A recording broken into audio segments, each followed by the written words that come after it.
आप लोगों को मेटल नॉन मेटल में जो आज थर्ड लेक्चर है इसमें सबसे पहले आप लोगों को पता है कि मेटल और नॉन मेटल जो होते हैं इनके बीच में एक जो बॉन्ड बनता है उसको हम आयनिक बॉन्ड के नाम से जानते हैं। लेकिन आयनिक बॉन्ड को समझने से पहले क्यों ना नॉन मेटल के बारे में भी सीख लिया जाए, क्योंकि मेटल के बारे में तो मैंने बहुत कुछ बताया, केमिकल और फिजिकल प्रॉपर्टी भी बताया, तो नॉन मेटल के बारे में भी जानना चाहिए ही चाहिए। नॉन मेटल जो होते हैं मेरा प्यारा बच्चा, उनकी अगर प्रॉपर्टी की बात करें तो ज्यादातर वो अपोजिट होते हैं किसके, वो अपोजिट होते हैं मेरा प्यारा बच्चा मेटल्स के। मेटल के लगभग अपोजिट होती है नॉन मेटल की प्रॉपर्टीज। देखते हैं नॉन मेटल्स जो होते हैं वो क्या होते हैं, ब्रिटल इन नेचर। मतलब ज्यादातर देखा गया कि ये ब्रिटल इन नेचर होते हैं। वो ब्रिटल का मतलब भुरभुरे, जिन पे चोट पहुंचाओ तो तुरंत टूट जाते हैं। ये प्रॉपर्टी भी आगे चल के आएगी तब ज्यादा अच्छे से मैं एक्सप्लेन करूंगा इसी में, आज ही की क्लास में। नॉन मेटल जो होते थे वो डक्टाइल नहीं होते हैं। हमको कोई बताएगा डक्टाइल का क्या मतलब होता था? मैंने ये पढ़ाया था, डक्टाइल का मतलब क्या होता था? मतलब हाँ ठीक है, ड्रॉन इनटू वायर्स। मतलब जो नॉन मेटल्स होते हैं उन नॉन मेटल के can not drawn into the wires, हम उनके वायर नहीं बना सकते हैं। Can not form the wires, हम वायर नहीं बना सकते हैं नॉन मेटल के। तो हमें बहुत प्रॉपर्टी को एक्सप्लेन करने की जरूरत नहीं पड़ेगी, क्योंकि लगभग प्रॉपर्टी जानते हो। बस इसमें क्या है कि नॉट आ जाएगा। मेटल जहां पे गुड कंडक्टर होते थे, ये बैड कंडक्टर होते हैं किसके, हीट और इलेक्ट्रिसिटी के। बस एक्सेप्शंस पे जरूर ध्यान देना। देखो 10th क्लास में जब पेपर को थोड़ा घुमाया जाता है तो वो लोग डायरेक्ट ना पूछ के एक्सेप्शंस पे ज्यादा ध्यान देते हैं, वो एक्सेप्शनल चीजें ज्यादा पूछते हैं। इस चीज को ध्यान रखिएगा। तो जो नॉन मेटल्स होते हैं वो नॉन मेटल्स में थोड़ा एक्सेप्शन ध्यान दीजिए। क्या है, जनरली नॉन मेटल तो होते हैं क्या, बैड कंडक्टर हीट और इलेक्ट्रिसिटी के। ना तो हीट को प्रॉपर कंडक्ट करते हैं ना तो इलेक्ट्रिसिटी को प्रॉपर कंडक्ट करते हैं। लेकिन एक्सेप्शन कौन है, ग्रेफाइट। ग्रेफाइट जो है वो एक एक्सेप्शन केस है। वो क्यों भैया ग्रेफाइट एक्सेप्शन केस है? ग्रेफाइट एक्सेप्शन केस है क्योंकि ये गुड कंडक्टर होता है इलेक्ट्रिसिटी का, due to presence of free electron. अच्छा ऐसा क्यों, हो सकता है बच्चों को मन में आया कुछ ऐसा क्यों। कार्बोनेट्स कंपाउंड में इसको सिखाया जाएगा, लेकिन तभी मैं थोड़ा आइडिया दे देता हूं कि जब तुम आगे चल के पढ़ोगे कि जो ग्रेफाइट जो लोग नहीं जानते हैं वो समझ लें, ये कार्बन की ही एक फॉर्म होती है जिसको ग्रेफाइट कहते हैं। ग्रेफाइट जो होता है वो कहाँ होगा, जो पेंसिल की लेड होती है आगे का जो पॉइंट होता है वो मेरा प्यारा बच्चा लेड से बना होता है। तो ग्रेफाइट का अगर तुम स्ट्रक्चर देखोगे तो देखो इसका स्ट्रक्चर कुछ ऐसा होता है। ये ऐसे बिल्कुल क्या होता है मेरा प्यारा बच्चा, इस तरीके से कई सारी लेयर्स होती हैं। मतलब ये केवल सिंगल लेयर नहीं होती, ऐसी कई सारी लेयर एक दूसरे से जुड़ी होती हैं। फिलहाल हम ये नहीं बताने जा रहे हैं, हम ये बताने जा रहे थे कि यहाँ पर ये जो कार्बन तुम देख रहे हो, कार्बन दिख नहीं रहा है, ये जो कॉर्नर है ये कार्बन होता है। और कार्बन की वैलेंसी कितनी होती है, कार्बन की वैलेंसी 4 होती है। अगर आप चाहे वैलेंसी निकाल के देख लो, ये तो 9th का पार्ट था, 9th में पढ़ा था कि भाई कार्बन की वैलेंसी कितनी होती है, 4 होती है। अब कार्बन की वैलेंसी 4 होती है तो ये 3 तरफ से बॉन्ड बना रहा है और एक तरफ से बॉन्ड नहीं बना रहा है, मतलब उसका एक इलेक्ट्रॉन जो होगा वो खाली होगा। जो इलेक्ट्रॉन खाली है इसी को हम लोग देखो क्या बोलते हैं, फ्री इलेक्ट्रॉन। इसी को हम क्या बोलते हैं, फ्री इलेक्ट्रॉन। कोई भी जो नॉन मेटल होता है, जो भी अपने सराउंडिंग में कुछ भी तुम नॉन मेटल देखो, ठीक, सारे नाइट्रोजन फास्फोरस सल्फर जो भी देखते हो, जितने भी नॉन मेटल होते हैं वो सारे के सारे नॉन मेटल जो होते हैं वो इलेक्ट्रिसिटी को कंडक्ट नहीं करते हैं, हीट को भी नहीं कंडक्ट करते हैं। लेकिन ग्रेफाइट गुड कंडक्टर होता है इलेक्ट्रिसिटी का। और वो क्यों गुड कंडक्टर होता है इलेक्ट्रिसिटी का, due to presence of free electron. क्यों इलेक्ट्रॉन फ्री है वो मैंने बेटा, वो तो उसके स्ट्रक्चर के बेसिस पे है ना भाई। जैसे अगर तुम्हारे बहुत सारे काम हैं, अब बहुत सारे काम का मतलब जैसे तुम्हारा काम पढ़ना भी है, बहुत सारे काम है, तुम बाकी काम करते हो पढ़ने के अलावा, कोई पढ़ना ही वाले काम नहीं करते हो खाली, तो तुमसे कोई क्वेश्चन करे कि भाई तुम पढ़ाई क्यों नहीं करते हो, तुम्हारा मन नहीं है। तो वैसे उस एलिमेंट का भी मन नहीं है भाई, उसको खुशी इसमें हो रही है कि भाई तीन बॉन्ड बना के वो खुद को स्टेबल महसूस कर रहा है, वो 3 बॉन्ड बना के भी वो स्ट्रक्चरल वे में जस्टिफाई कर रहा है। यूनिवर्स में जो नियम बनता है तो उसका अपोजिट भी होता है, नहीं समझ रहे हो भाई। अगर हमें कोई नियम बना देते हैं, हमने कहा भाई तुमको इस रोड पे इस ट्रैक पे चलना है, लेकिन सम हाउ कुछ पर्सन तो निकल ही ऐसे आएंगे जो उस नियम को नहीं फॉलो करते हैं, तो इसका मतलब ये नहीं कि उनका एग्जिस्टेंस नहीं होता है। और जो नियम हम बनाते हैं वो हम ऑब्जर्वेशन के थ्रू बना रहे हैं, ठीक है। ये कोई यथार्थ सत्य नहीं है कि नहीं यही सत्य है, इसके अलावा हो सकता है जो हम पढ़ रहे हो आगे चल के पता चले कि ऐसा होता ही नहीं है, इसलिए उसको जस्टिफाई नहीं किया जा सकता। देखिए ये फीलिंग कई बच्चों के मन में हमेशा आती रहेगी, क्योंकि जब हम पढ़ाते रहा करेंगे बार बार ये क्वेश्चन आपके मन में ना आए, इसलिए मैं बता रहा हूँ कि मैं ऐसा पढ़ाऊंगा कि ज्यादातर ये लोग ये करते हैं और ये लोग एक्सेप्शनली ये करते हैं, ठीक। तो पहले वो एक्सेप्शन क्यों आया, तो अगर कोई नियम बिल्कुल सही है तो कोई एक्सेप्शन उसका नहीं होना चाहिए फिर, फिर उसका कोई एक्सेप्शन नहीं होना चाहिए। लेकिन कोई नियम बिल्कुल सही नहीं है, तभी तो एक्सेप्शन बन रहे हैं। और एक्सेप्शन के पीछे का थोड़ा बहुत वो रीजन जस्टिफाई कर देते हैं। यही रीजन जस्टिफाई कर दिया कि इलेक्ट्रॉन फ्री है। अब ये क्यों फ्री इलेक्ट्रॉन क्यों है? क्योंकि वो 3 तरफ से बॉन्ड बनाया और एक तरफ से बॉन्ड नहीं बनाया। वो उसकी स्टेबिलिटी को लेकर डिसाइड हो रहा है। अब आपको सारी स्टेबिलिटी के लिए तो 8 इलेक्ट्रॉन चाहिए, लेकिन यहां पर थोड़ा वो दूसरा प्लेनर मतलब नॉर्मल बॉन्ड की जगह पर प्लेनर फॉर्म में बॉन्ड बना रहा है। तो कभी कभी स्टेबिलिटी के जो मायने हैं उनको दूसरे तरीके से भी कंप्लीट किया जा सकता है और पूरा किया जा सकता है। ठीक है, अब चलिए आगे ध्यान दीजिए। हमने ये देखा कि नॉन मेटल जो होते हैं वो ब्रिटल नेचर के होते हैं। नॉन मेटल जो होते हैं वो डक्टाइल नहीं होते हैं। डक्टाइल ना होने का मतलब उनके वायर नहीं खींचे जा सकते हैं। नॉन मेटल जो होते हैं ये बैड कंडक्टर होते हैं। ये हीट और इलेक्ट्रिसिटी को प्रॉपर कंडक्ट नहीं करते हैं, लेकिन ग्रेफाइट को कंडक्ट कर सकते हैं। ग्रेफाइट जो होता है वो इलेक्ट्रिसिटी को कंडक्ट कर सकता है प्रॉपरली। नेक्स्ट देखो, नॉन मेटल जो होते हैं दे आर नॉट लस्टियस, मतलब ये चमकते नहीं, शाइनिंग नहीं करते हैं। अब इनमें भी एक्सेप्शन है, ये शाइनिंग नहीं कर सकते हैं, ये शाइनिंग करते नहीं है तो कैन नॉट बी पॉलिश्ड, इनको पॉलिशिंग में यूज भी नहीं करते हैं एंड सो ऑन। मतलब ये चमकने वाले नहीं होते हैं। अब चमकने वाले ये नहीं होते हैं, लेकिन एक्सेप्शन है। कौन एक्सेप्शन है? जैसे ग्रेफाइट और आयोडीन, ये दो एक्सेप्शन केस हैं। अब तुम कभी ग्रेफाइट की पेंसिल देखो तो देखो तुमको स्मूथ दिखेगी, थोड़ी सी मतलब शाइनिंग टाइप की दिखेगी। वैसे ही जो आयोडीन होता है ये भी नॉन मेटल है, ये भी थोड़ा शाइनिंग रखता है। तो तुम्हें बेसिक रूल के साथ साथ एक्सेप्शन पे उससे ज्यादा ध्यान देना है, क्योंकि जब क्वेश्चन फंसाया जाएगा क्लास 10th में तो एक्सेप्शन पूछ के ही फंसाया जाएगा। नेक्स्ट, नॉन मेटल जो होते हैं वो तुमको तीनों मिल जाएंगे, solid, liquid, gas, room temperature पे। तुम्हें रूम टेम्परेचर पे non metal, solid, liquid, gas तीनों फॉर्म में मिल सकता है। मेटल जनरली नहीं मिलते रूम टेम्परेचर पे। मेटल जो होते हैं वो तुम्हें सॉलिड में मिलते हैं, बस एक छोड़ के ब्रोमीन को, ब्रोमीन लिक्विड में मिलता है। लेकिन नॉन मेटल जो होते हैं वो तुमको जनरली तीनों फॉर्म में मिल जाते हैं। अगला देखो, नॉन मेटल जो होते हैं वो जनरली सॉफ्ट होते हैं।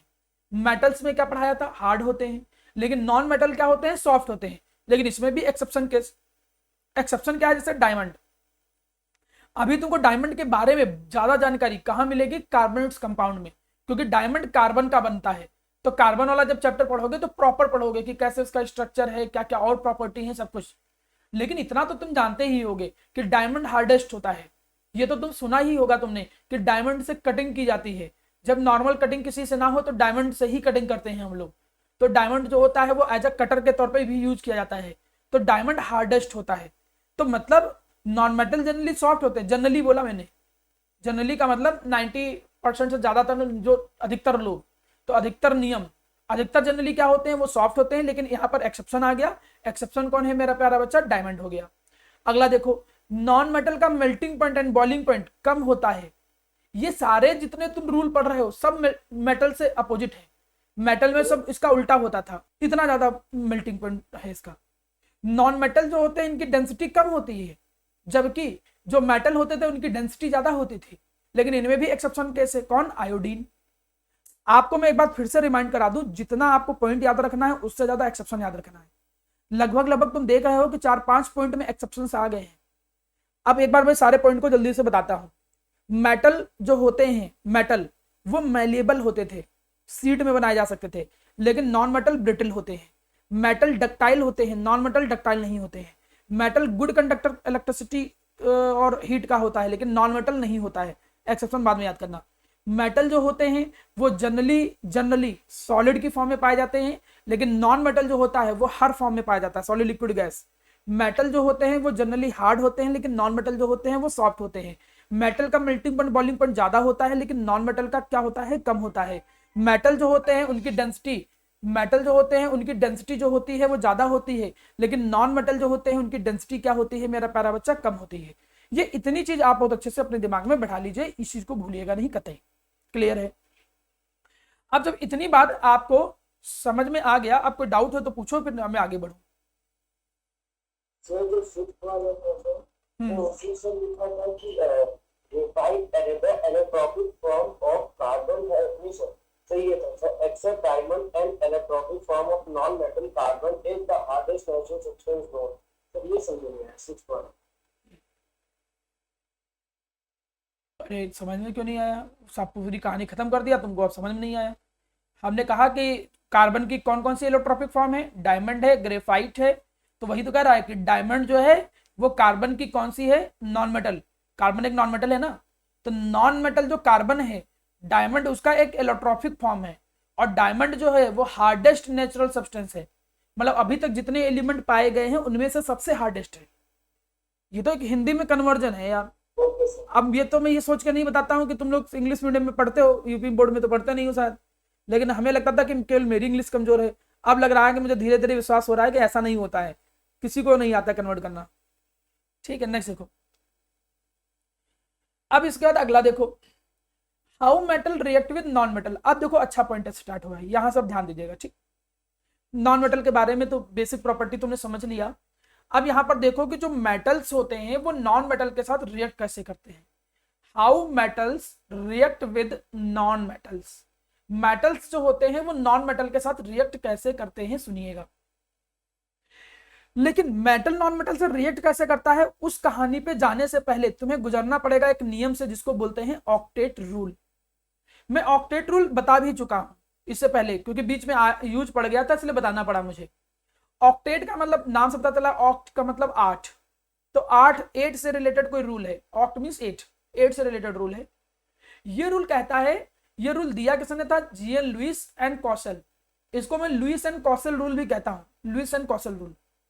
तो ऑक्टेट रूल ये कहता है कि कोई भी एटम, कोई भी एटम है जिसका आउटर मोस्ट सेल जो होता है, अगर उस आउटर मोस्ट सेल में 8 इलेक्ट्रॉन हैं तो वो केवल तभी स्टेबल माना जाएगा। फिर से सुनिएगा, नियम ये कह रहा है कि कोई भी एटम और एलिमेंट तब स्टेबल माना जाएगा जब उसके आउटर मोस्ट सेल में कितने इलेक्ट्रॉन होंगे, 8 इलेक्ट्रॉन होंगे। ये बात बोला भी गया था। ये क्यों नियम बना, ये नियम बना था इनको देख के, जैसे नियॉन हो गया, आर्गन हो गया, इनका सबका जब कॉन्फ़िगरेशन किया जा रहा था तो इनके आउटर मोस्ट में कितने आ रहे थे, 8 आ रहे थे इलेक्ट्रॉन। तो 8 आने से उन्होंने ये भी देखा कि ये किसी से रिएक्ट नहीं कर रहे थे, उन्होंने ये भी देखा कि दे डोंट रिएक्ट, वो रिएक्ट नहीं करते हैं किसी के साथ, और किसी के साथ रिएक्ट नहीं कर रहे हैं मींस स्टेबल। अगर वो रिएक्ट नहीं कर रहे हैं इसका मतलब वो क्या है मेरा प्यारा बच्चा, स्टेबल है। वो क्या है, दे आर स्टेबल, वो स्टेबल इन नेचर है। क्लियर हो गया। उसी से ये नियम बना दिया गया जिस नियम को एक नाम दिया गया ऑक्टेट रूल। ऑक्टेट रूल ये कहता है कि कोई भी एटम और एलिमेंट तब स्टेबल होगा, सुनना, ऑक्टेट रूल ये कहता है कि कोई भी एटम और एलिमेंट तब स्टेबल होगा जब उसके आउटर मोस्ट में कितने इलेक्ट्रॉन होंगे, 8 इलेक्ट्रॉन होंगे। अगर उसके आउटर मोस्ट में 8 इलेक्ट्रॉन है तो वो स्टेबल होगा। इस नियम को बोलते हैं ऑक्टेट रूल। लेकिन आप पढ़ रहे हो केमिस्ट्री, तो लिमिटेशन से आपका जो वास्ता है वो खत्म नहीं होने वाला। तो चलिए इसकी एक लिमिटेशन भी देख लेते हैं। यहां लिमिटेशन में 2 एलिमेंट आ जाते हैं, कौन, हाइड्रोजन और हीलियम। इनको 8 नहीं चाहिए, ये 2 से ही जस्टिफाई है, एक्सेप्शनली 2 से ही जस्टिफाई हो जाते हैं वो लोग। अब एक्सेप्शनली 2 से ही जस्टिफाई हो गए, इस नियम को हम क्या बोलते हैं, डुप्लेट। मतलब इनको स्टेबल होने के लिए 8 इलेक्ट्रॉन नहीं चाहिए, इनको स्टेबल होने के लिए आउटर मोस्ट में केवल 2 इलेक्ट्रॉन चाहिए। इनका काम इसी से चल जाता है और इनके लिए स्टेबिलिटी की कंडीशन यही है। यहां से 2 पॉइंट अच्छे से बैठा लीजिए, पहले ध्यान दीजिए, 2 पॉइंट अच्छे से सभी लोग बैठा लीजिए। ऑक्टेट का नियम यह कहता है कि हर एटम को स्टेबल होने के लिए 8 इलेक्ट्रॉन चाहिए, लेकिन 2 एटम ऐसे होते हैं जो एक्सेप्शनली इस रूल को नहीं मानते हैं, हाइड्रोजन और हीलियम। वो इस नियम को ना मानते हुए वो 2 पर ही स्टेबल हो जाते हैं। अब कई सारे बच्चों के मन में आएगा कि सर ऐसा क्यों, तो इनके पीछे कोई रीजन नहीं है, वो 2 से स्टेबल है, ये ऑब्जर्वेशन में देखा गया। अभी आप बहुत सारे मॉलिक्यूल देखोगे जो ऑक्टेट के नियम को नहीं फॉलो करते, जो ऑक्टेट का नियम ही नहीं मानते, नहीं मानेंगे जाओ। वो अभी आपके सिलेबस में नहीं मैं पढ़ाता, वो क्लास 11th में है, केमिकल बॉन्डिंग, वहां एक टॉपिक है, चैप्टर है पूरा। तो वहां पर आप केमिकल बॉन्डिंग में पढ़ोगे कि ऑक्टेट रूल के जो लिमिटेशंस हैं, कौन कौन से लिमिटेशंस होते हैं, तो आपको 6-7 लिमिटेशन बताएंगे। उसमें तुम बहुत सारे कंपाउंड ऐसे देखोगे जो ऑक्टेट के नियम को नहीं मानते हैं। तो हम ये इनके चक्कर में नहीं पड़ेंगे कि कौन मानता है कौन नहीं मानता है। अभी बस ये दिमाग में लाओ कि ऑक्टेट का नियम ये कहता है कि स्टेबल होने के लिए जनरली लोगों को करना क्या चाहिए कि आउटर मोस्ट में 8 इलेक्ट्रॉन होने चाहिए। कुछ पे वो नियम नहीं फॉलो होते हैं, जैसे हाइड्रोजन और हीलियम, उनके लिए ये नियम नहीं है। तो ये कुछ रूल्स बने हैं, उन रूल्स को उसी तरीके से अडॉप्ट करना पड़ता है। ठीक है, जो एक बार रूल बना है उसको उसी तरह से फॉलो करना पड़ेगा। अब ऑक्टेट रूल को समझ लेने के बाद कोई भी एटम तुमने ये सीखा कि कोई भी अगर एटम है मेरे सामने, जैसे ए है, अब ए कोई एटम है, इसके आउटर मोस्ट में हमने कहा माना 5 इलेक्ट्रॉन है, 5 electron is there in the outermost shell, in the outermost shell if there are 5 electron are there, ठीक। तो अब इसको स्टेबल होने के लिए क्या करना है, स्टेबल होने के लिए या तो 3 इलेक्ट्रॉन वो गेन करे, या तो ये 5 इलेक्ट्रॉन लूज कर दे। 5 इलेक्ट्रॉन अगर लूज कर देगा तो तब भी देखो फिर आउटर मोस्ट ये बचेगा, फिर इसमें 8 हो जाएंगे। या तो वो 3 इलेक्ट्रॉन किसी से मांग ले।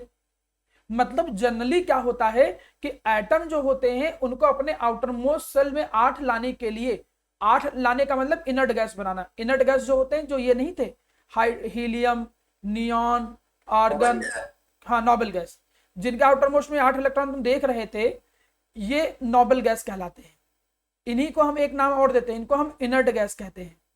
इन्हीं को हम एक नाम और देते हैं, इन्हीं को रेयरर गैस कहते हैं।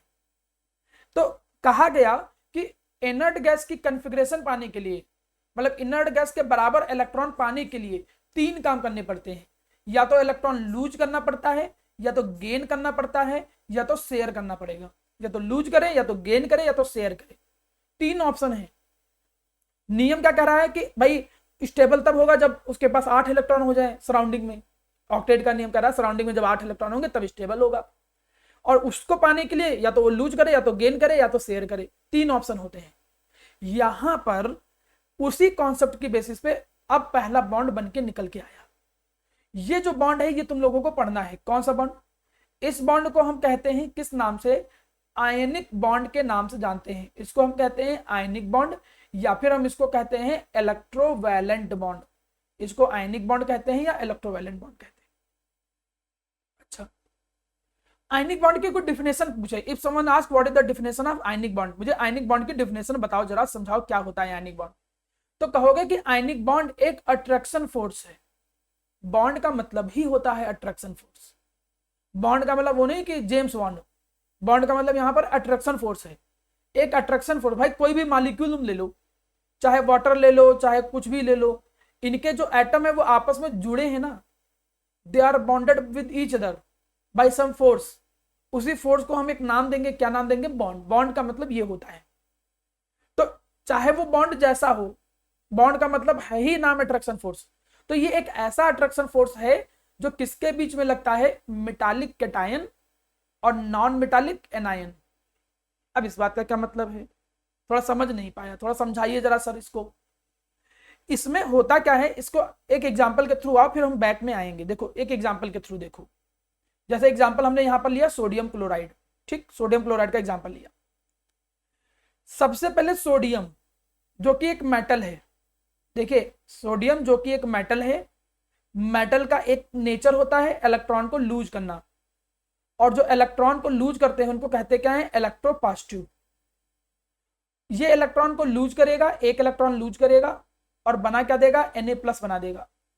कई बच्चों के मन में आएगा कि भाई क्यों लूज करेगा? देखो भाई इसका कॉन्फ़िगरेशन करो, तो कॉन्फ़िगरेशन करोगे तो क्या आएगा? 2,8,1।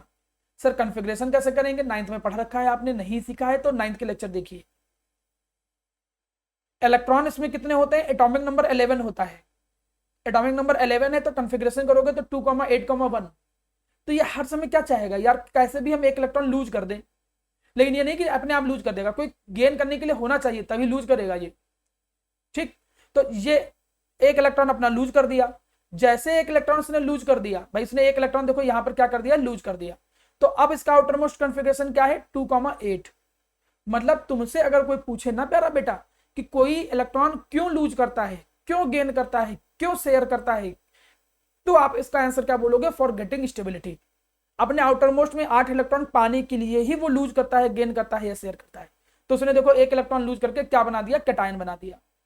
और सोडियम ने बनाया है, सोडियम था क्या? मेटल। इसको कहते क्या? आपने आयंस पढ़े होंगे, आयंस आपने 2 तरीके के पढ़े होंगे, एक पढ़ा होगा कैटायन, एक पढ़ा होगा एनायन। कैटायन जो होते हैं वो पॉजिटिव चार्ज होते हैं, एनायन जो होते हैं वो निगेटिव चार्ज होते हैं, निगेटिव चार्ज स्पीसीज। अब इसको क्या मैं ये नहीं कह सकता हूं सोडियम मेटल आयन? मैं बिल्कुल कह सकता हूं मेटल आयन, मेटल कैटायन भी कह सकता हूं, कोई बहुत बड़ी बात थोड़ी है, क्योंकि ये कैटायन किसका है? मेटल का है, तो इसको मेटल कैटायन कह सकते हैं। तो कोई भी बॉन्ड बनता कैसे, कुछ ऐसे बनता है। स्टेप नंबर 1, स्टेप नंबर 1 पे क्या हुआ, मेटल ने इलेक्ट्रॉन को लूज किए, metal loses electron. Step number 2, जो नॉन मेटल था क्लोरीन, जिसका एटॉमिक नंबर कितना था 17, कन्फिग्रेशन करो 2,8,7। अब भैया उसको स्टेबल होने के लिए क्या करना है, एक इलेक्ट्रॉन चाहिए उसको, तो एक इलेक्ट्रॉन वो गेन कर लेगा, गेन कर लेगा, बना क्या देगा Cl-। जैसे गेन करेगा, अच्छा क्यों किया, क्योंकि गेन करने से उसके आउटर मोस्ट में कितने इलेक्ट्रॉन हो गए, 8 इलेक्ट्रॉन आ गए। तो ये भी तो चाह रहा था कि यार हमारे आउटर मोस्ट में 8 इलेक्ट्रॉन आ जाए, खुश था। तो आउटर मोस्ट में उसको 8 इलेक्ट्रॉन चाहिए थे, देखो 8 इलेक्ट्रॉन उसको मिल गए। तो जैसे इसने इलेक्ट्रॉन को गेन किया तो क्या बन गया, देखो Cl-। और ये था क्या, ये एक नॉन मेटल था, और नॉन मेटल ने बनाया क्या, नॉन मेटल ने बनाया एनायन। तो देखो एक तरफ क्या आया पॉजिटिव चार्ज और एक तरफ क्या आया निगेटिव चार्ज। पॉजिटिव निगेटिव एक दूसरे को अट्रैक्ट कर लेगा, और हम क्या कहेंगे कि इनके बीच में बॉन्ड जो है, बॉन्ड इज फॉर्म। हम क्या कहेंगे कि इनके बीच में जो बॉन्ड है वो क्या हो गया है, फॉर्म हो गया, बॉन्ड इज फॉर्म्ड, बन गया। इस तरीके से बनता है ये बॉन्ड। देखो यहां पर इमेज में दिखा भी रहा, सोडियम जो था पहले सोडियम था, प्लस बाद में आया है जब उसने एक इलेक्ट्रॉन लूज किया। तो देखो सोडियम, इमेज को ध्यान देना, सोडियम पहले एक इलेक्ट्रॉन लूज कर रहा है, क्लोरीन एक गेन कर ले रहा है, और फिर देखो यहां पर बॉन्ड बन जा रहा है पॉजिटिव निगेटिव के बीच में। यही तो देखो डिफिनेशन दिया था हमने, क्या डिफिनेशन दिया था, ये अट्रैक्शन फोर्स होता है बिटवीन मेटालिक कैटायन, जो मेटल क्या होते हैं इलेक्ट्रोपॉजिटिव, तो मेटालिक कैटायन जो था और जो नॉन मेटालिक एनायन था, उनके बीच में जो अट्रैक्शन फोर्स होता है उसी को कहते हैं हम आयनिक बॉन्ड। स्टेप सिखा चुका हूं, आप चाहे स्टेप यहां पर फिर से एक बार दोबारा देख लो। जैसे ये क्या कह रहा है, ये सोडियम है, सोडियम कह रहा है कि I have 1 electron extra, you can have it.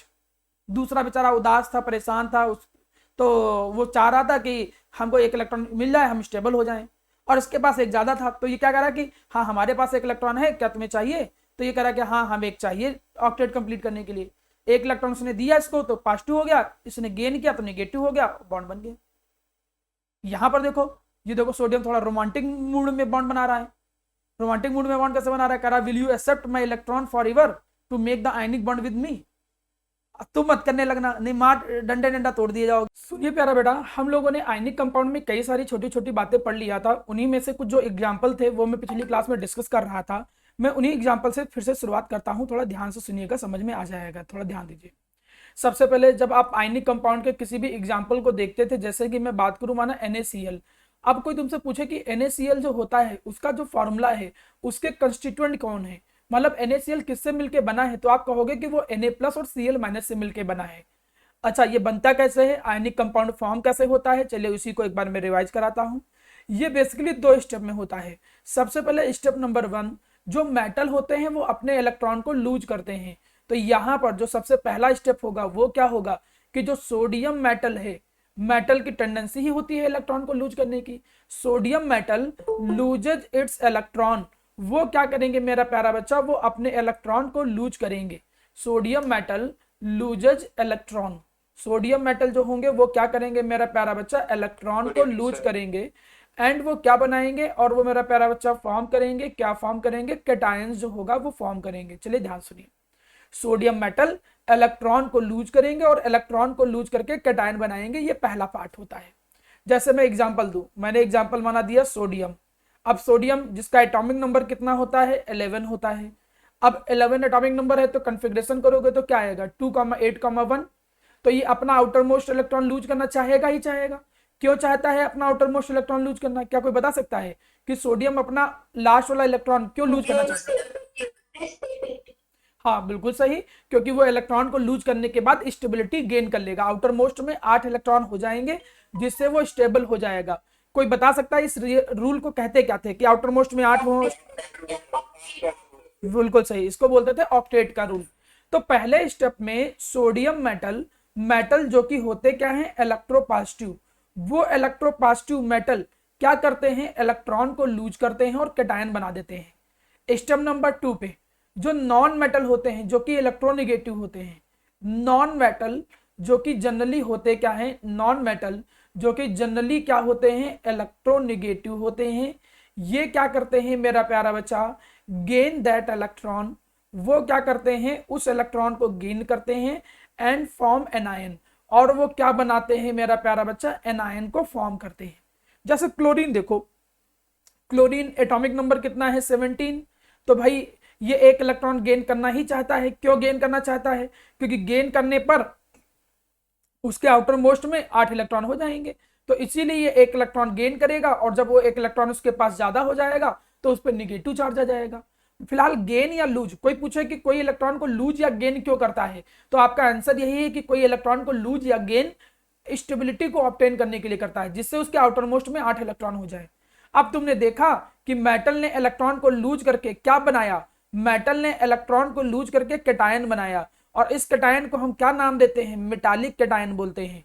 Non metal ने इलेक्ट्रॉन को गेन करके क्या बनाया, एनायन बनाया, और उस एनायन को हम क्या बोलते हैं, नॉन मेटालिक एनायन बोलते हैं। उसे हम लोग क्या बोलते हैं, नॉन मेटालिक एनायन। और हुआ क्या, इसी कैटायन और इसी एनायन के बीच में देखो क्या होने लगा मेरा प्यारा बच्चा, एक बॉन्ड जो है वो बनने लगा। There is a formation of bond, यहां पर एक बॉन्ड जो है वो क्रिएट होने लगा कैटायन और एनायन के बीच में। मेटालिक कैटायन और एनायन के बीच में ये जो बॉन्ड बन रहा है, इसी बॉन्ड को हम एक नाम देते हैं, उसे हम क्या बोलते हैं, आयनिक बॉन्ड। तो देखिए आपसे ऐसे एग्जाम्पल मतलब इस तरीके से पूछ भी सकता है, आपसे कह सकता है कि NaCl एग्जाम्पल लेते हुए आप बताइए कैसे आयनिक बॉन्ड फॉर्म होता है बिटवीन Na+ एंड Cl-। आप NaCl की जो बॉन्डिंग है, आयनिक बॉन्डिंग है, इसको एक्सप्लेन करिए। आप उसको एग्जाम्पल या स्टेप में आप इसको ब्रेक करके ऐसे ही एक्सप्लेन करोगे। उम्मीद करता हूं कि ये एग्जाम्पल आपको समझ में आया होगा, पिछली क्लास में भी मैंने समझाया था। इसी से मिलता जुलता अगले पेज पे आइए। बड़ा गुड इवनिंग क्लास के बीच में मत बोलिया करे सानो, पहली बार लेट मत आया करो, ठीक। लेट आने के बाद तुम फिर गुड इवनिंग बोल रहे हो, तो मतलब क्या तुम्हारे गुड इवनिंग लेके हम अचार डालेंगे क्या, आज तेल लगा के विनेगर डाल देंगे उसमें, हम बचा के रखेंगे वो, ठीक है। विनेगर में खराब नहीं होता ना। 5 मिनट जब 4-5 पे आया करो तभी आपका गुड इवनिंग सब ये सब एक्सेप्टेबल है। उसके बाद तो ऐसा लगता है जैसे गाली दे रहे हो, ठीक है। सो बी ऑन टाइम। नेक्स्ट ध्यान दो। इसके बाद मेरा प्यारा बच्चा नेक्स्ट एग्जाम्पल हम देख लेते हैं। अगला एग्जाम्पल जो है मेरा प्यारा बच्चा वो है MgCl2। अच्छा ये टाइमिंग देख लेता हूँ, 4:52, इसको कट कर दूंगा, ठीक है, ठीक है, काटना पड़ेगा ना जब वीडियो रिकॉर्ड करेंगे।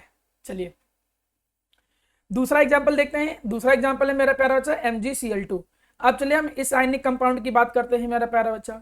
अब जब मैं इस आयनिक कंपाउंड की बात करता हूं तो इस आयनिक कंपाउंड में Mg2+, मैग्नीशियम जो आयन होता है Mg2+, वो क्लोराइड आयन के साथ क्या बना रहा होता है, बॉन्ड बना रहा होता है। अब ये बॉन्ड भी कैसे बना, सेम वही स्टेप में आप एक्सप्लेन करोगे। कोई पूछे कि कैसे बना, तो स्टेप नंबर 1, मैग्नीशियम सबसे पहले क्या करेगा, आप चाहे तो लैंग्वेज लिख भी सकते हो कि magnesium metal loses it's electron, और चाहे इलेक्ट्रॉनिक कन्फिग्रेशन करके दिखा दो जिससे थोड़ा लगता है कि हाँ तुम्हें पता है। अब ये 2 इलेक्ट्रॉन लूज करेगा और क्या बना देगा, Mg2+, 2 इलेक्ट्रॉन की कमी के कारण 2 पॉजिटिव आ जाएगा। और क्यों इलेक्ट्रॉन लूज किया, क्योंकि आउटर मोस्ट में 8 आ जाएगा, तो मेटल ने सबसे पहले इलेक्ट्रॉन को लूज किया। स्टेप नंबर 2, जो कैटायन वो नॉन मेटल होते हैं, जैसे non metal chlorine atomic number 17, configuration करोगे 2,8,7, वो उसी इलेक्ट्रॉन को गेन करेगा और गेन करके क्या बना लेगा, Cl-, तो 2,8,8। अब यहाँ पे क्लोरीन केवल एक ही इलेक्ट्रॉन गेन कर सकता है, लेकिन इलेक्ट्रॉन तो मैग्नीशियम ने 2 लूज किए थे, इसीलिए यहाँ पर 2 क्लोरीन को आना पड़ता है। फिर वो 2 क्लोरीन 2 इलेक्ट्रॉन को एक्सेप्ट करके 2 क्लोराइड आयन बनाएंगे, एनायन बनाएंगे। तो देखिए प्यारा बेटा यहाँ हुआ क्या, मेटल इलेक्ट्रॉन जब लूज करता है तो मेटल इलेक्ट्रॉन को लूज करके बनाता है मेटालिक कैटायन, और जो नॉन मेटल होता है वो नॉन मेटल इलेक्ट्रॉन को गेन करके बनाता क्या है, नॉन मेटालिक एनायन बनाता है। तो मेटालिक कैटायन बन गया और नॉन मेटालिक एनायन बन गया। अब ये जो मेटालिक कैटायन है, यहां देखो मैग्नीशियम ने 2 इलेक्ट्रॉन लूज करके मेटालिक कैटायन बनाया, क्लोरीन ने एक इलेक्ट्रॉन गेन करके Cl- बना दिया। अब इनके बीच में बॉन्ड बनने लग जाएगा, और इसी बॉन्ड को हम लोग क्या नाम देंगे मेरा प्यारा बच्चा, MgCl2 नाम दे देंगे, मैग्नीशियम क्लोराइड। हर्ष सिंह कोई पढ़ता है क्या आप लोगों की क्लास में, किसी को नहीं पता, चलो कोई बात नहीं। अब यहां पर मेरा प्यारा बच्चा जो बन गया है वो क्या बन गया है, MgCl2 बन गया है। चलिए अब हम आगे बढ़ते हैं, थोड़ा ध्यान दीजिएगा। इसके बाद जब इतनी कहानी आप लोगों को समझ में आ गई तो आज की क्लास में हम लोग यहाँ पर प्रॉपर्टीज सीखेंगे। किसकी प्रॉपर्टी सीखेंगे, आयनिक कंपाउंड की प्रॉपर्टी सीखेंगे। तो चलिए ध्यान देते हैं कि भाई प्रॉपर्टीज क्या होते हैं, what are the properties of ionic compound. हम यहाँ पर आयनिक कंपाउंड की एक एक करके प्रॉपर्टीज को ध्यान से समझेंगे, थोड़ा ध्यान दीजिएगा। आयनिक कंपाउंड कहते किन्हें हैं? आयनिक कंपाउंड हम उन्हें कहते हैं जिनके अंदर आयनिक बॉन्ड होता है। देखो इससे पहले NaCl जो था उसके अंदर कौन सा बॉन्ड था? आयनिक बॉन्ड था। MgCl2 था, उसके अंदर कौन सा बॉन्ड था? आयनिक बॉन्ड था। तो जिनके अंदर आयनिक बॉन्ड होता है, जिन कंपाउंड के अंदर आयनिक बॉन्ड होता है, उनको आयनिक कंपाउंड कहते हैं। आयनिक कंपाउंड के अंदर कई सारी प्रॉपर्टी होती है, उन्हीं प्रॉपर्टी को एक एक करके डिस्कस करते हैं। सबसे पहला प्रॉपर्टी कि आयनिक कंपाउंड जो होते हैं वो बनते हैं किससे? आयन से बनते हैं। ये तो सिंपल सी बात है। अब जैसे NaCl की बात कर लो तो ये एक आयनिक कंपाउंड है, तो किससे मिलकर बना है? आयन से, Na+Cl- से। MgCl2 की बात कर लेते हैं। MgCl2 जो है ये एक आयनिक कंपाउंड है, तो देखो ये किससे मिलके बनेगा? ये बनेगा Mg2+ से, और किससे मिलके बनेगा? Cl- से मिलके बनेगा। और कोई भी एग्जांपल देख लो, एल्युमिनियम ट्राइक्लोराइड AlCl3, तो ये किससे मिलके बनेगा? Al3+ और +3Cl-, 3Cl- से मिलके बनेगा। तो ये देखिए मेरा प्यारा बच्चा, यहाँ पर आयनिक कंपाउंड जो है कुछ इस तरीके से बनते हैं। मतलब आयनिक कंपाउंड के अंदर जनरली जो कंस्टिट्यूएंट्स होते हैं जिनसे मिलके वो जनरली बनता है, वो कौन होते हैं? आयंस। तो पहली प्रॉपर्टी तो समझ में आ गई होगी कि आयनिक कंपाउंड जो होते हैं वो किससे मिलके बनते हैं? Ionic compound are made up by ions. Ionic compound ions की मदद से बनते हैं। आयनिक कंपाउंड आयन से मिलके बनते हैं। बात number 1, property number 1। Property number 1 के बाद प्रॉपर्टी नंबर 2 पे आ जाते हैं। What is the property number 2? Property number 2 ये कहता है कि जो आयनिक कंपाउंड होते हैं they are solid and relatively hard. वो सॉलिड होते हैं और हार्ड होते हैं आयनिक कंपाउंड। तुम बहुत सारे सॉल्ट देखते होगे, बहुत सारे क्रिस्टल देखते होगे, इसीलिए देखिए हमने यहाँ पर इमेज में कई सारे क्रिस्टल लगा रखे हैं। ये क्रिस्टल जनरली आयनिक फॉर्म में होते हैं। तो तुम ज्यादातर देखोगे कि जो ये आयनिक कंपाउंड होंगे जो कि ज्यादातर रॉक और मिनरल्स की फॉर्म में पाए जाते हैं। आयनिक कंपाउंड आपको ज्यादातर रॉक और मिनरल्स की फॉर्म में पाए जाएंगे, जिससे इसकी दूसरी प्रॉपर्टी निकल के आती है कि जनरली ये रिलेटिवली क्या होते हैं? हार्ड होते हैं। और ये कैसे होते हैं? सॉलिड होते हैं। तो आप इस दो प्रॉपर्टी को अच्छे से दिमाग में बैठा लो। पहली प्रॉपर्टी कि ये आयन से मिलकर बनते हैं, दूसरी प्रॉपर्टी कि ये हार्ड होते हैं और सॉलिड फॉर्म में होते हैं। नेक्स्ट प्रॉपर्टी, एक बात सभी लोग जितने बच्चे यहां पर हो ध्यान से समझ लो। वो बात मैं ये सिखा रहा हूं कि ये जो आयनिक बॉन्ड है, बॉन्ड का मतलब होता है अट्रैक्शन फोर्स। बॉन्ड का मतलब होता है अट्रैक्शन फोर्स। मैं तुमको एक बात सिखाऊं कि आयनिक बॉन्ड जो होता है, आयनिक बॉन्ड, ये एक स्ट्रॉन्ग अट्रैक्शन फोर्स है। ये एक स्ट्रॉन्ग अट्रैक्शन फोर्स है। और भी तरीके के तुम बॉन्ड पढ़ोगे, लेकिन जितने भी बॉन्ड पढ़ोगे हर बॉन्ड में से जो सबसे स्ट्रॉन्ग होता है बॉन्ड, उसे बोलते हैं आयनिक बॉन्ड। आयनिक बॉन्ड बाकी अट्रैक्शन फोर्स से ज्यादा स्ट्रॉन्ग होता है। और कभी भी पार्टिकल के बीच में अगर फोर्स ऑफ अट्रैक्शन ज्यादा है, जो कंस्टिट्यूएंट पार्टिकल्स है उनके बीच में ज्यादा अट्रैक्शन ऑफ फोर्स है, तो हमेशा उसके कारण मेल्टिंग पॉइंट, बॉइलिंग पॉइंट ज्यादा होता ही होता है। जिनके समझ में नहीं आ रहा मैं उनको एक बात समझाऊं। इस चीज को ऐसे समझ सकते हो, मेल्टिंग पॉइंट कहते किसे हैं? सॉलिड से लिक्विड में कन्वर्ट करना। तो ऐसे समझो, सॉलिड में पार्टिकल जो होते हैं वो थोड़ा पास पास होते हैं, है ना बेटा? सॉलिड में जो पार्टिकल होते हैं वो काफी क्लोज होते हैं। ये होते हैं सॉलिड की कहानी। In the solid particles are very closely bounded. और लिक्विड का मतलब क्या है कि पार्टिकल जो होते हैं वो काफी दूर दूर होते हैं। पार्टिकल्स जो होते हैं वो काफी दूर दूर होते हैं। सॉलिड में पार्टिकल पास पास होते हैं और लिक्विड में दूर दूर होते हैं। मेल्टिंग पॉइंट का मतलब है कि सॉलिड को लिक्विड में कन्वर्ट करना, ऐसा टेम्परेचर, ये तो पढ़ा होगा ना तुमने 9th में, एक ऐसा टेम्परेचर जिसमें सॉलिड से लिक्विड में कन्वर्ट हो जाए। अब तुम हमें एक बात समझाओ, अगर मैं ये कहूं कि पार्टिकल के बीच में, in between the particle attraction force strong है, अगर मैं ये कहूं कि in between the particles, particles के बीच में अट्रैक्शन फोर्स स्ट्रांग है, तो हमें तुम ये बताओ इनको सेपरेट करना, दूर करना कठिन होगा कि आसान? बताइए आप लोग। कठिन होगा। ज्यादा हिट देनी पड़ेगी, कम हिट देनी पड़ेगी? ज्यादा हिट देनी पड़ेगी। मतलब मेल्टिंग पॉइंट, बॉइलिंग पॉइंट क्या हो जाएगा? ज्यादा। मतलब सीधा सा रूल है, पार्टिकल के बीच में अगर फोर्स स्ट्रांग है तो मेल्टिंग पॉइंट, बॉइलिंग पॉइंट ज्यादा होता है। और आयनिक बॉन्ड जो होते हैं वो क्या होते हैं? Strong force. इसी वजह से जो आयनिक कंपाउंड होते हैं, चाहे वो NaCl ले लो या कोई भी ले लो, जितने भी आयनिक कंपाउंड होंगे इनका मेल्टिंग पॉइंट, बॉइलिंग पॉइंट क्या रहेगा? हाई। इसका रीजन जब लिखने के लिए आया करे ना, तो रीजन आप लिख ले जाइएगा, इसीलिए इतना समझाया हूं। आप एक लाइन तो कम से कम लिख ही देना, due to strong ionic bonding, इतना भी लिख दोगे तब भी आपको नंबर पूरे मिल जाएंगे। कोई पूछे कि क्यों मेल्टिंग पॉइंट बॉइलिंग पॉइंट ज्यादा होता है, तो लिख दोगे due to strong ionic bonding. Ionic bonding strong होता है, इसीलिए मेल्टिंग पॉइंट बॉइलिंग पॉइंट जो होता है वो हाई होता है, सीधा स्वरूप। अगला है मेरे सामने ब्रिटिल। कोई बता सकता है कि ब्रिटिल प्रॉपर्टी का क्या मतलब होता है? क्या आ जाएगा? हाँ फिर से बोलो। क्या आ जाएगा? आसानी से टूट। आसानी से टूट जाए। अच्छा, ये कौन सी प्रॉपर्टी का उल्टा होता है? मैलेबल। बिल्कुल, ये मैलेबल की प्रॉपर्टी का उल्टा होता है। मैलेबिलिटी का मतलब जब तुम चोट पहुंचाते हो, सुनो मैलेबिलिटी में क्या होता था, तुम चोट पहुंचाओ तो सीट में कन्वर्ट हो जाता है, लेकिन यहाँ पे देखो ये चोट पहुंचा रहा है तो ये सीट में नहीं कन्वर्ट होगा कि थिन सीट में कन्वर्ट हो जाना ना, ये देखो छोटे छोटे पीसेस में बिखर जाएगा, it will be break into small pieces. इस प्रॉपर्टी को बोलते हैं ब्रिटलनेस। मतलब ये एक ऐसी प्रॉपर्टी है कि व्हेन वी अप्लाई, जब हम क्या करते हैं, अप्लाई करते हैं, व्हेन वी अप्लाई या हिट करते हैं बाई हैमर, जैसे हम हैमरिंग करते हैं या फिर हैमर से जब हिट करते हैं, देन जो सब्सटेंस होता है, फिर जो सब्सटेंस होगा वो क्या हो जाएगा, ब्रेक हो जाएगा इनटू स्मॉल पीसेस, वो स्मॉल पीसेस में बिखर जाएगा, टूट जाएगा।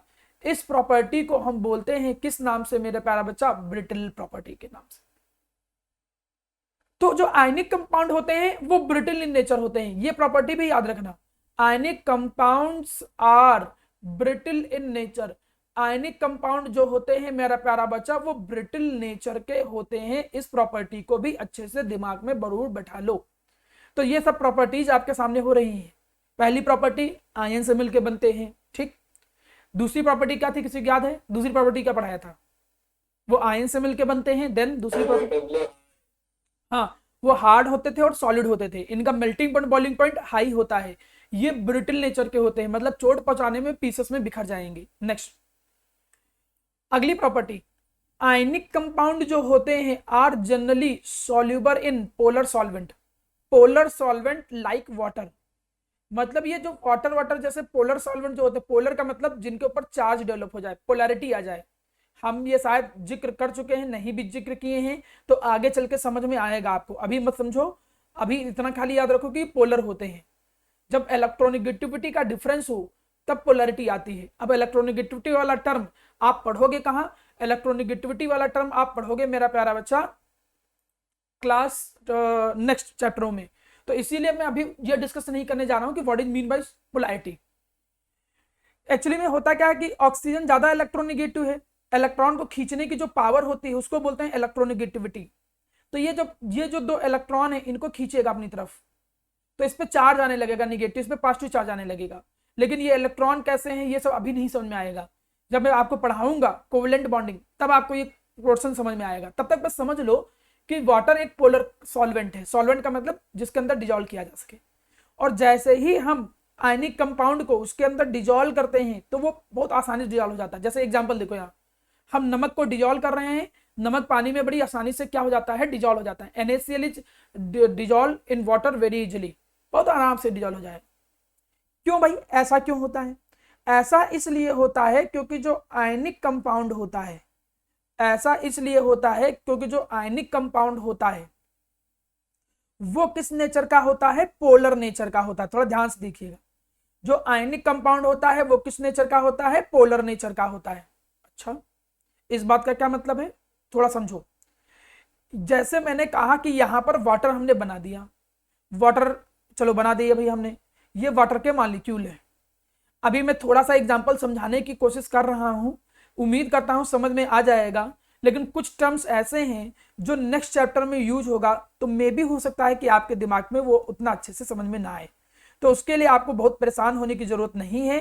कारण ये है क्योंकि जो पोलैरिटी और ये जो कॉन्सेप्ट है ये सब अभी के नहीं है, ये बाद वाले हैं, इसलिए बाद में आपको ज्यादा अच्छे समझ में आए। देखो यहां पर मैंने वाटर बनाए, बहुत सारे कुछ वाटर मॉलिक्यूल बनाए। वाटर मॉलिक्यूल में बस इतना या समझ के रखो कि ऑक्सीजन पे हल्का सा निगेटिव चार्ज होता है और हाइड्रोजन पे पॉजिटिव चार्ज होता है।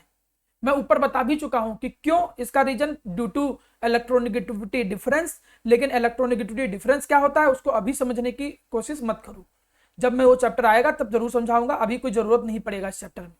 तो तुमने देखा क्या कि हाइड्रोजन के ऊपर प्लस चार्ज और ऑक्सीजन पर निगेटिव चार्ज आ जाता है वाटर के अंदर। वाटर के अंदर जो ऑक्सीजन होता है उस पर हल्का सा निगेटिव और जो हाइड्रोजन होते हैं उसमें प्लस आ जाता है। अब माना तुमने इसके अंदर क्या डिजोल्व किया, तुमने NaCl डिजोल्व किया, Na प्लस और Cl माइनस, इसको डिजोल्व किया। डिजोल्व करने का मतलब होता है प्यारा बेटा कि ये पार्टिकल जो आयनिक कंपाउंड है ये अपने आयंस में ब्रेक हो जाए और ब्रेक होके उसके जो गैप है सॉल्वेंट के पार्टिकल के बीच में जो गैप है उसके बीच में चला जाए ऐसे। तो होता यही है, यहां पर जो निगेटिव वाला हिस्सा है ऑक्सीजन वाला हिस्सा ये इस पॉजिटिव चार्ज को खींचने लगता है, ये इसको खींचने लगेगा, और जो पॉजिटिव चार्ज है ये निगेटिव वाले हिस्से को खींचने लगेगा। इसके कारण आयनिक कंपाउंड जो होते हैं वो ब्रेक हो जाते हैं। आप बोलोगे क्या कि ionic compound polar in nature होते हैं, due to which it break, ये क्या हो जाता है मेरा प्यारा बच्चा, ब्रेक हो जाता है, ब्रेक इनटू आयंस, ये आयंस में ब्रेक हो जाता है, and dissolve into the water, और वो क्या हो जाता है, डिजॉल्व हो जाता है किसके अंदर प्यारा बेटा, वाटर के अंदर डिजॉल्व हो जाता है। सीधा सच, आयनिक कंपाउंड जो होते हैं वो पोलर नेचर के होते हैं, इसीलिए वो बड़ी आसानी से आयंस में ब्रेक हो जाते हैं और वाटर के अंदर डिजॉल्व हो जाते हैं। तो आयनिक कंपाउंड की एक प्रॉपर्टी ये भी है कि आयनिक कंपाउंड इजीली सॉल्युबल होते हैं पोलर सॉल्वेंट के अंदर। अगली प्रॉपर्टी देखो, इनकी इलेक्ट्रिकल कंडक्टिविटी की, ये भी बहुत अच्छा क्वेश्चन बनता है और ये पूछा जाता है, इसलिए इसको ध्यान से सुनिएगा, समझाता हूं मैं। इलेक्ट्रिकल कंडक्टिविटी में ये समझ के चलो कि आयनिक कंपाउंड्स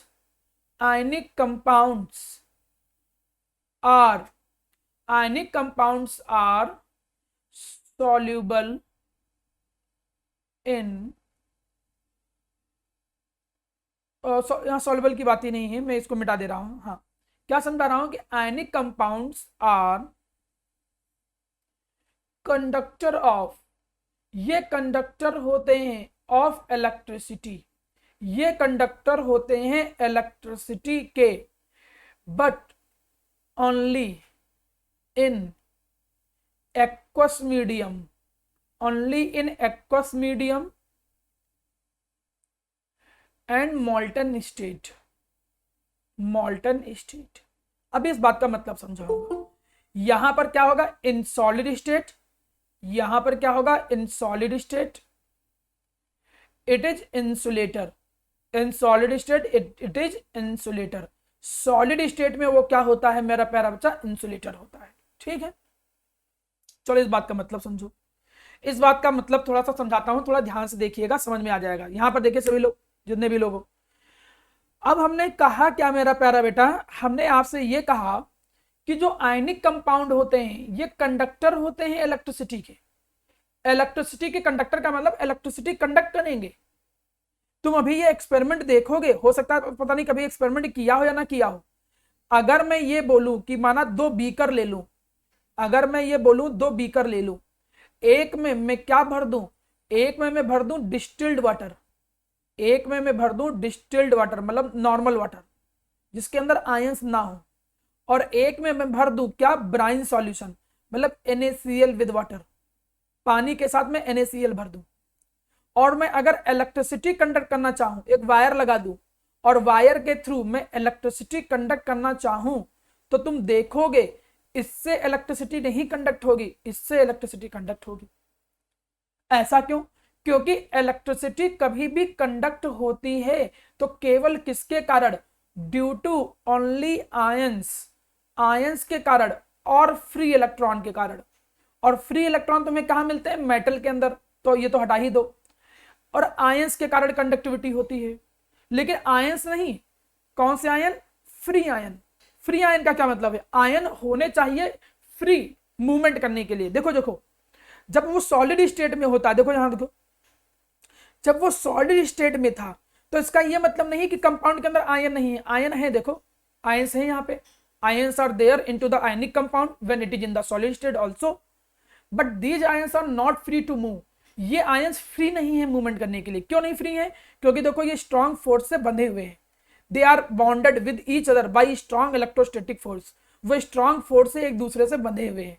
सो नो फ्री आयंस, मतलब आयंस जो है वो फ्री नहीं है, no free ions for movement, movement करने के लिए वो आयंस जो है वो मेरा प्यारा बच्चा फ्री नहीं है, ये याद रखिएगा। अब यहां पर तुम थोड़ा ध्यान से देखो, आयनिक कंपाउंड जो होते हैं वो सॉलिड स्टेट में इंसुलेटर होते हैं। कोई पूछे कि भाई सॉलिड स्टेट में क्यों इलेक्ट्रिसिटी नहीं कंडक्ट करते हैं, तो क्या बोलोगे? In solid state ions are not free, ions are not free for movement, वो फ्री नहीं होते हैं किसके लिए? मूवमेंट करने के लिए। और आयंस के मूवमेंट को ही हम इलेक्ट्रिसिटी कहते हैं, या इलेक्ट्रॉन के मूवमेंट को। लेकिन जब आयनिक कंपाउंड को एक्वस मीडियम में या मॉल्टन स्टेट में लाया जाता है, मॉल्टन का मतलब लिक्विड फॉर्म में, या एक्वस मीडियम में लाया जाता है, तो आयंस जो होते हैं, आयनिक कंपाउंड जो होता है, फिर ऐसी कंडीशन में आयनिक कंपाउंड जो होता है वो क्या हो जाता है? ब्रेक हो जाता है। किसमें ब्रेक हो जाता है? Into ions. और जब वो आयंस में ब्रेक हो जाएगा तो वो कंडक्टिविटी शो करना क्या कर देगा मेरा प्यारा बच्चा? स्टार्ट कर देगा। It will start to show conductivity, वो इलेक्ट्रिकल कंडक्टिविटी को शो करना स्टार्ट कर देगा। जैसे आयनिक कंपाउंड को पानी में डालोगे, जैसे ही आयनिक कंपाउंड को पानी में डालोगे तो ये ब्रेक कर जाएगा। किसमें ब्रेक कर जाएगा? आयंस में। आयंस अब देखो फ्री हो गए, किस लिए फ्री हो गए? मूवमेंट करने के लिए। पहले जुड़े हुए थे, लेकिन पानी में आने पे वो आयंस ब्रेक हो जाते हैं, आयंस में ब्रेक हो जाता है कंपाउंड, और आयंस की अवेलेबिलिटी के कारण ही वो इलेक्ट्रिसिटी कंडक्ट करता है। ये चीज बहुत अच्छे से याद रखिएगा, इसको भूलिएगा नहीं कतई। उम्मीद करता हूं ये चीज तुमको समझ में आ जाएगी, ठीक है। अब आगे बढ़ता हूं, बोलो। इमेज दिखाइए सर, उसमें वापस आ रहा है कि सर उसमें डाल है सर वो? बेटा वो एक इमेज ही है, वो केवल डाल है, वो बार बार रिपीट हो रही है, ठीक है।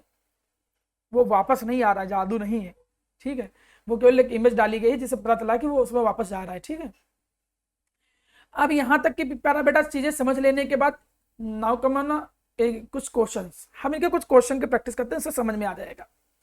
अब तुम लोगों की बारी आ गई है, देखिए कितना तुम लोग समझे हो, आयनिक कंपाउंड को समझने की बारी है। पहला आंसर दो, देखो कौन आंसर दे पाता है। आयनिक कंपाउंड, हाँ वेरी गुड, सही है सही है। अब मैं जैसे पूछूंगा वो मुझे आंसर देगा, सभी लोग नहीं। आयनिक compound is formed between, Kamakshi answer दो। सर सी। हाँ, इलेक्ट्रोपॉजिटिव और इलेक्ट्रोनिगेटिव, यही होता ही था, एक इलेक्ट्रोपॉजिटिव एक इलेक्ट्रोनिगेटिव, इलेक्ट्रोपॉजिटिव लूज करते थे, इलेक्ट्रोनिगेटिव गेन करते थे, ठीक है।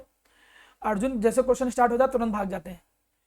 क्वेश्चन नंबर 3 अब बाय अर्जुन, बताओ क्या नाम है इसका? कुछ थर्ड वाले का आंसर बताओ। सर थर्ड वाले का answer loss of electron.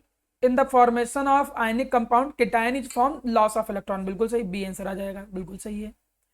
Question number 4 मुझे आंसर इस बार देंगे कौन? सचिन आंसर दो, Tiwari ji. Sir D. Fourth का क्या आ जाएगा? D, high melting point and high boiling point, हाँ यही होता है आयनिक कंपाउंड की प्रॉपर्टी, हमने सिखाया था। नेक्स्ट हमें समझाएंगे यशवर्धन, यशवर्धन 5वें का आंसर। सर फ्यूज का क्या मतलब होता है? फ्यूज का मतलब मॉल्टन स्टेट, तो बी आ जाएगा, क्योंकि आयनिक कंपाउंड इलेक्ट्रिसिटी कंडक्ट करते हैं मॉल्टन स्टेट में। हाँ, लिक्विड या मॉल्टन स्टेट में कंडक्ट करते हैं। नेक्स्ट मुझे बताएंगे Shubh, question number 6, physical nature of most of ionic compound is solid, ठीक है। तो उम्मीद करता हूं अगर आप आंसर दे पा रहे हो उससे आपको यह समझ में आ जाएगा कि हाँ भाई आयनिक कंपाउंड की कुछ बेसिक प्रॉपर्टी आपको समझ में आ गई है। नेक्स्ट देखते हैं कुछ आगे। अब यहीं पे जब तुम थोड़ा आगे बढ़ोगे तो देखो कुछ क्वेश्चन है, थ्योरेटिकल क्वेश्चन, जैसे octet rule, what is the octet rule? Palak बताओ ऑक्टेट रूल क्या होता है? Having 8 electrons in the outer loop shares to gain stability is known as octet rule. बस इतना, आपको प्रॉपर बोलना चाहिए। एन एटम और element will be stable when it will have the 8 electron into its valence shell. 8 electron होने को octet rule नहीं कहते हैं। 8 इलेक्ट्रॉन अगर आउटर मोस्ट शेल में होंगे तो एटम और एलिमेंट को हम स्टेबल मानेंगे। इस स्टेटमेंट को प्रॉपर बोलोगे, ठीक। नेक्स्ट, डिफाइन इलेक्ट्रोवैलेंसी, कोई बता सकता है इलेक्ट्रोवैलेंसी क्या होता है? What is the electrovalency? Valency से रिलेटेड है। वैलेंसी का मतलब होता है कि बॉन्ड बनाने में कितने इलेक्ट्रॉन्स पार्टिसिपेट हो रहे हैं। तो कोई समझा सकता है इलेक्ट्रोवैलेंसी? एनीवन?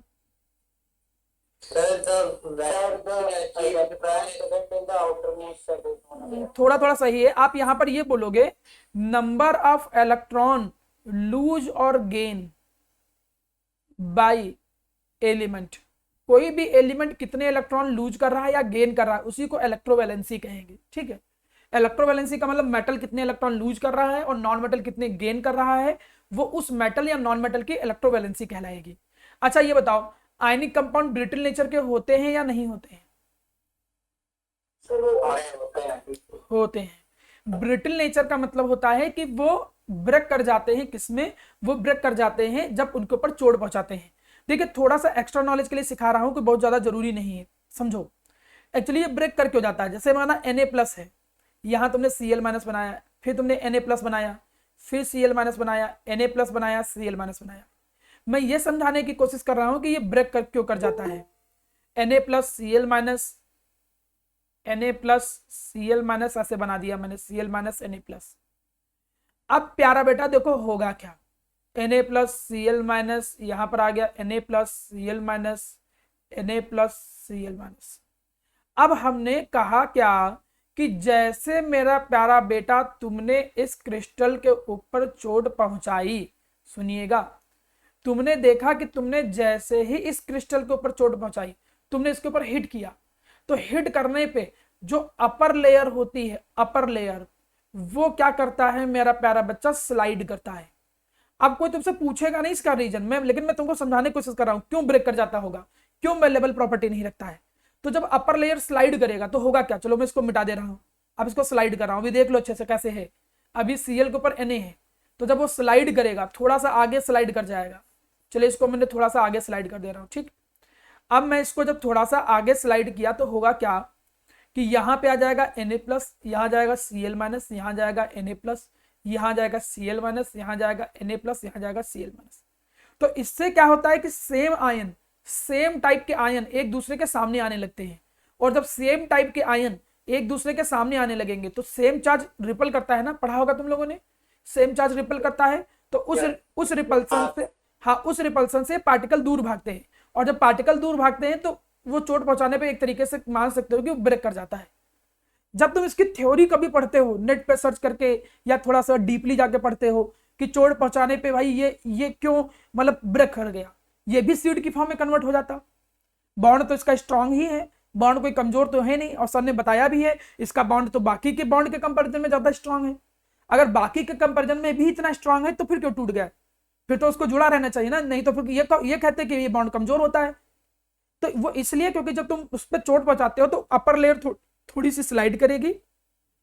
अपर लेयर क्या, लेयर स्लाइड करने लगती है थोड़ा बहुत, और जिससे सेम आयन जब पास में आने लगते हैं तो उससे उनके बीच में रिपल्सन क्रिएट होता है और वो दूर दूर भागने लगते हैं, जिससे ब्रेकिंग बड़ी जल्दी हो जाती है।